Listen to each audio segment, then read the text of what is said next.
You have probably walked past a hollow tree 100 times in your life and never once stopped to think about what might be living inside it. Not sleeping, not hiding, living, sealed in, walled up, completely cut off from the outside world by a wall of mud and bark and dried excrement, and doing it completely by choice. Meet the hornbill, a bird that looks like something out of a prehistoric illustration, with a beak so large and heavy it seems physically impossible for the animal to hold its own head up. And yet this creature has engineered one of the most sophisticated survival systems in the entire animal kingdom. Here is what actually happens. You're watching Milo Know, and today, your view of the natural world changes forever. Hit subscribe right now to uncover what most people choose to ignore. Let's dive in. When breeding season arrives, the female hornbill begins scouting hollow trees in your forest, your park, the old woodlands at the edge of your city that you drive past every morning without a second glance. She's not looking for just any hollow. She is looking for a hollow that meets a precise set of structural requirements. The right depth, the right diameter, the right orientation relative to the sun, the right distance from the ground. When she finds it, she goes inside, and she does not come back out for up to 6 weeks. The male immediately begins sealing the entrance from the outside, using mud, fruit pulp, droppings and chewed bark, pressing each layer into place with his enormous beak, while she reinforces the wall from the inside. The opening narrows down to the width of a beak, just wide enough for him to pass food through, just narrow enough that no predator on Earth can force its way in. And here is the detail that stopped ornithologists cold when they first documented it. During those sealed weeks inside the hollow, the female does something no other bird species on the planet does. She sheds every single feather on her body simultaneously. A complete full molt in one sitting. She enters the hollow as one bird and exits weeks later as an entirely new one. Your nearest old tree might be hiding exactly this right now. Most people hear the word mud wall and picture something primitive, something accidental. A bird pressing random handfuls of dirt into a hole and calling it a day.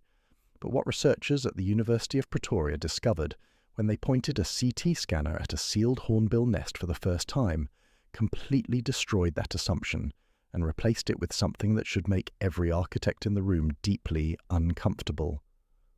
The wall is not one layer.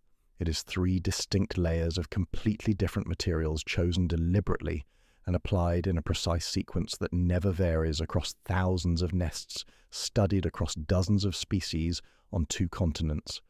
The outer layer is dense, hard, and waterproof.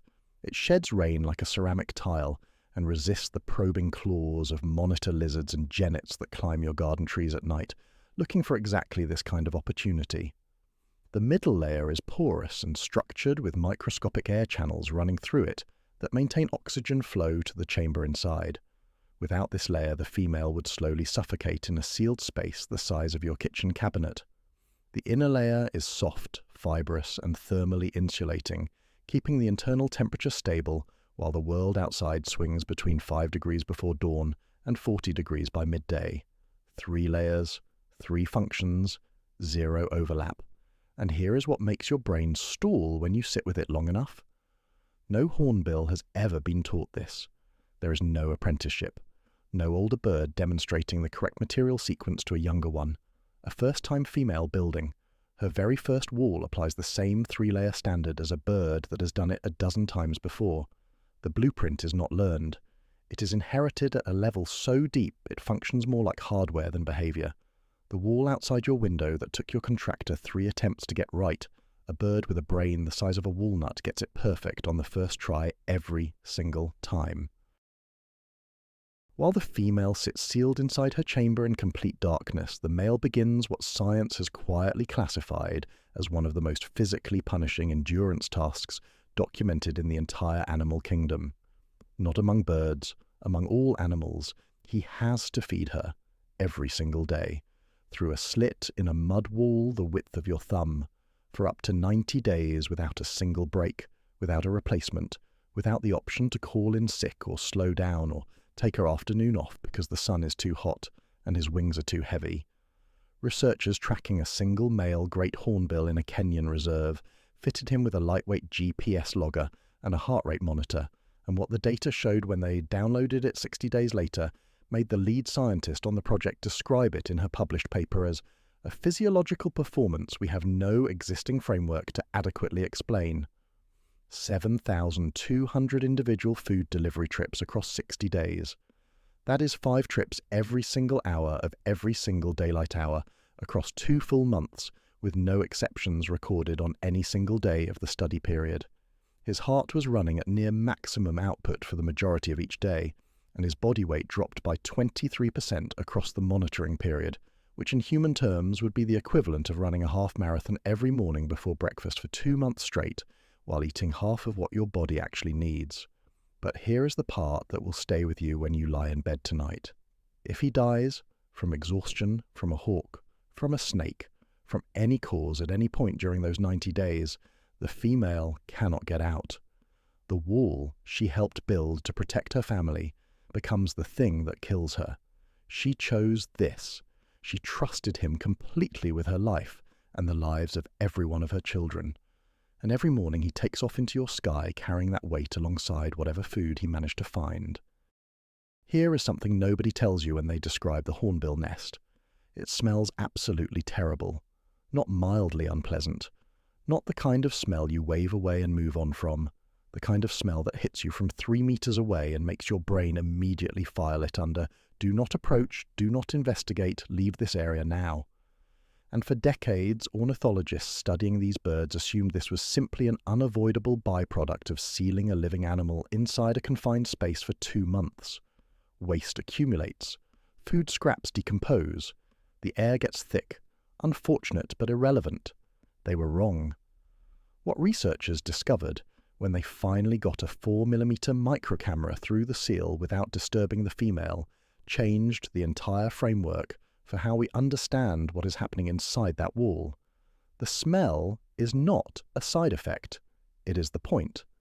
The female hornbill has a gland near the base of her tail that during the sealing period begins producing a secretion unlike anything she generates at any other time of year. This secretion contains live cultures of Enterococcus bacteria, which under laboratory conditions produce a compound that actively suppresses the growth of the specific pathogenic fungi and bacteria that would otherwise colonize a warm, humid, waste-rich enclosed space and kill developing eggs within days. She is manufacturing a biological antibiotic inside her own body and applying it directly to her walls, her feathers and her eggs with the same deliberate repetition that you apply sunscreen before walking out of your house on a summer morning. But the chemical environment she creates does something beyond just protecting against disease. The accumulated cocktail of compounds that builds up inside the chamber over weeks registers in the sensory system of most African egg-eating snake species as an active danger signal. Snakes that will confidently raid any other nest in your forest will physically avoid approaching a sealed hornbill hollow. The prison she built to keep predators out is also poisoning the air around the entrance to make sure they never get curious enough to try. Everything you have heard about the hornbill system so far sounds like perfection and sealed chamber with structural engineering, a live-in pharmacist, a dedicated courier running 5 deliveries an hour, a chemical deterrent that keeps snakes off the premises. It sounds like a system with no weak points. And for millions of years, across hundreds of thousands of breeding seasons, it essentially was. But in 2017, in a monitored reserve in Kenya, something happened that exposed the single catastrophic flaw hidden inside all that elegance, and it came from the most unlikely direction imaginable. The temperature rose 2 degrees above the seasonal average and stayed there for 3 weeks. 2 degrees. Not 10, not 20. 2. The kind of variation that you would not even notice walking from your living room to your kitchen. But inside the hornbill system, those 2 degrees triggered a cascade that the entire architecture had no answer for. Food that the male delivered through the slit in the morning was spoiling before the female could finish feeding it to the chicks, because the internal temperature of the chamber had crossed the threshold where decomposition accelerates from background process to active destruction. The female could not go out and source fresher food herself, because the wall she was sitting behind made that physically impossible. The male could not increase his delivery rate beyond what his body was already doing at its absolute maximum. because he was already operating past any sustainable physiological limit. The system that had no predator capable of breaching it, no pathogen capable of surviving inside it, no structural weakness that centuries of evolution had failed to correct, had no mechanism whatsoever for adapting to 2 degrees. Chick survival that season fell to 8%. The normal rate is 72. And here is what makes that number genuinely hard to sit with. The hornbill does not have a backup plan. Evolution never built one because for millions of years it never needed one.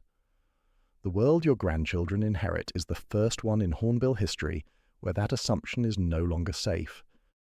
After everything you now know about what happens inside that wall, the moment you probably want to see most is the moment it comes down. And the way it happens is not what you would expect, because nothing about this animal ever is. The female does not decide when she leaves. She does not reach a point of personal exhaustion or cabin fever or simple impatience and begin breaking through the wall herself. The signal that initiates the exit sequence comes from the chicks. When they reach a specific neurological developmental stage that triggers a precise hardwired behavioral response, they begin pressing their bodies against the inner wall and pushing, not randomly, not experimentally, with coordinated directional force aimed at the weakest structural point of the seal, as if they have read the blueprints of the building they have never seen from the outside. But here is the detail that researchers who have spent careers studying this moment still describe as the hardest to explain, without reaching for language that sounds completely unscientific. Hours before the chicks begin moving toward the wall, before any physical signal has passed through the mud barrier from the inside to the outside, the male changes his behavior. He begins arriving at the nest with building material instead of food. He starts reinforcing the outer surface of the wall that is about to be broken from within. He is preparing for a transition he cannot see, cannot hear through the barrier, cannot have been informed about by any mechanism that current science can fully account for. 2 organisms separated by several centimeters of hardened mud synchronize a complex behavioral handover with a timing precision that GPS monitoring has measured at under 3 hours of variance across dozens of documented exits. Amara comes out on day 48. She weighs 20% less than she went in. Her new feathers have not yet reached full color. She blinks in the light she has not seen for 7 weeks, and she does not fly immediately.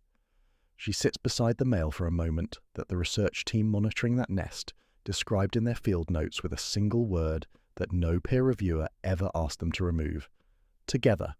Then she opens her wings, and everything that happened inside that wall takes its first breath of open air.